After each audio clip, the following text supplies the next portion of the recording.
మహబూబ్ నగర్ జిల్లాలో వర్షాలు విస్తారంగా పడుతున్నాయి. భారీ వర్షాల కారణంగా అడ్డాకుల మండలం గుడిబండ వద్ద పెద్దవాగుపై నిర్మించిన చెక్ డ్యాం కొట్టుకుపోయింది. దాంతో వరద నీరు పంట పొలాల మీదుగా ప్రవహిస్తోంది. దాదాపు 10 ఎకరాల్లో వరి పంట కోతకు గురైంది. కాంట్రాక్టర్ నిర్లక్ష్యం వల్లే చెక్ డ్యాం కొట్టుకుపోయిందని రైతులు ఆరోపిస్తున్నారు. నష్టపోయిన తమను ప్రభుత్వమే ఆదుకోవాలని విజ్ఞప్తి చేస్తున్నారు. నాసిరకం పనులు చేసిన కాంట్రాక్టర్ నిర్లక్ష్యం వహించిన అధికారులపై చర్యలు తీసుకోవాలని రైతులు డిమాండ్ చేస్తున్నారు. జరిగింది అడ్డాకుల గుడిబండ మధ్యలో రాచల మధ్యలో అయితే మా పొలం ఇక్కడ ఉంది.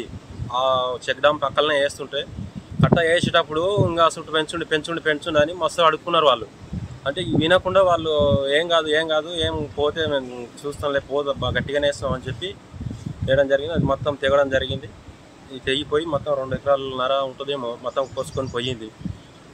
తెగిన కాడికైతే 3 ఎకరాలు పోయింది.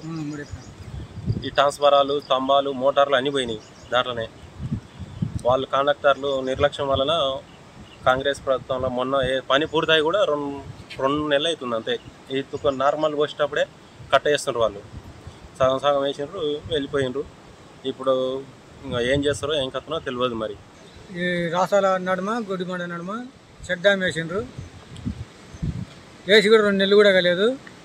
మొత్తం మా దాంట్లో మేము చెప్తుంటే వినలేదు వాళ్ళు. ముందరికేయండి ఆ గుట్టకేయండి ఆ బండకేయండి అని చెప్తే వినలేదు వాళ్ళు. వినక ఇక్కడ మళ్ళీ మా పొలాలన్నీ విక్కపోయినాయి. ట్రాన్స్ఫార్మర్లు పోయినాయి, తమ్మాలు పోయినాయి, అన్నీ పోయినాయి.